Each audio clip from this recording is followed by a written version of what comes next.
Aujourd'hui, nous allons parler de accès et équité dans le système éducatif haïtien.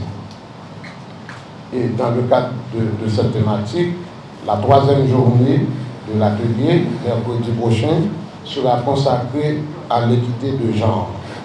Parce que dans le cadre de la revue sectorielle et le renforcement des capacités du système éducatif haïtien, nous sommes en train d'appuyer le ministère de l'Éducation nationale dans une analyse de genre dans le système éducatif haïtien pour constater en quel sens le fait d'être une fille ou un garçon est pris en compte dans le système éducatif, dans la construction d'écoles, dans l'élaboration des manuels scolaires, dans le choix des illustrations qu'on met dans les manuels.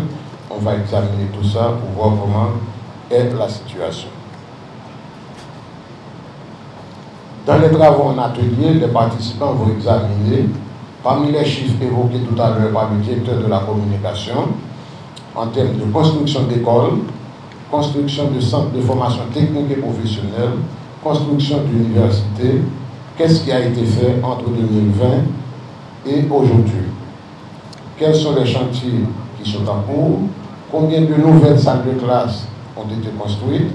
Et quelles sont les difficultés rencontrées en Haïti dans le processus de construction de nouvelles écoles, de nouveaux centres de formation technique et professionnelle et dans la construction des infrastructures universitaires.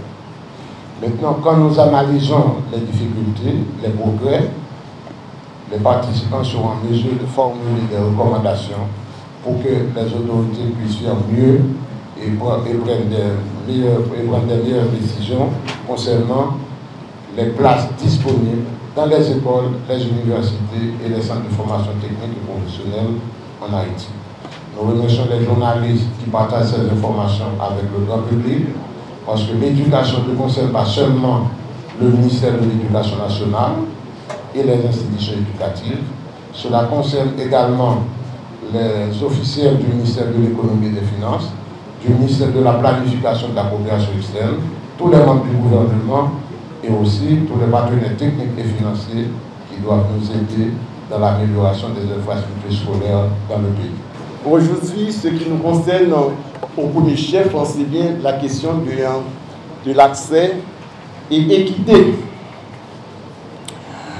Et que la tendance qui se destine au ministère de l'Éducation et qui est en lien avec des penchants que le ministre Augustin Antoine a pour cette question-là, c'est qu'il voulait qu'on augmente l'offre scolaire au niveau de la petite enfance et particulièrement du taux de participation des enfants au préscolaire. Présentement, nous avons un taux de quelque 7%. 7% d'enfants au préscolaire qui ont bénéficié de la gratuité grâce à l'implantation de les classes maternelles au niveau des écoles nationales.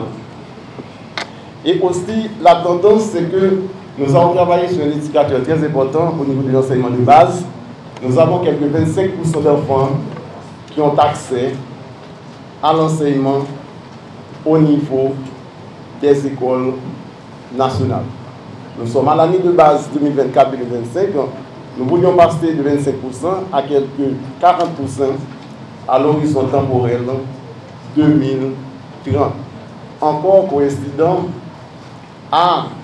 aux objectifs de développement durable, mettant l'accent sur une éducation efficace au niveau de l'enseignement de base et que ces enfants-là aient un enseignement de qualité pour leur permettre de gagner leur vie. Il faut dire aussi que le ministre de l'Éducation et moi, nous avons un certain penchant aussi pour la formation professionnelle. Et le ministre a pu trouver un financement et pour cette filière-là. Et que nous avons travaillé sur la filière d'enseignement technologique.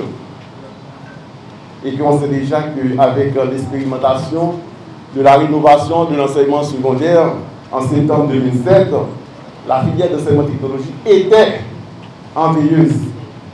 et que pour l'année 2025-2026, on va voir dans quelle mesure on peut expérimenter la filière d'enseignement technologique afin de pouvoir arriver à la diversification des filières. Et il faut dire en passant que ça s'inscrit dans une démarche de réduction de la pauvreté et pour arriver aussi à la paix sociale tout en diminuant ce qu'on peut appeler les tensions sociales dans le pays. Mesdames, Messieurs, comme j'avais dit, évidemment, j'avais dit originellement que je vais dire seulement 3 choses. La troisième chose, c'est que nous allons lancer un appel solennel à tous les enseignants du secteur public. Nous demandons à tous les enseignants du secteur public de reprendre les cours dans les lycées et dans les écoles nationales. Et que le ministère, à partir du décret du 17 mai 2005, dans son article 167, qui fait injonction à tous les enseignants du secteur public d'être présents à leur poste de travail selon l'horaire imparti.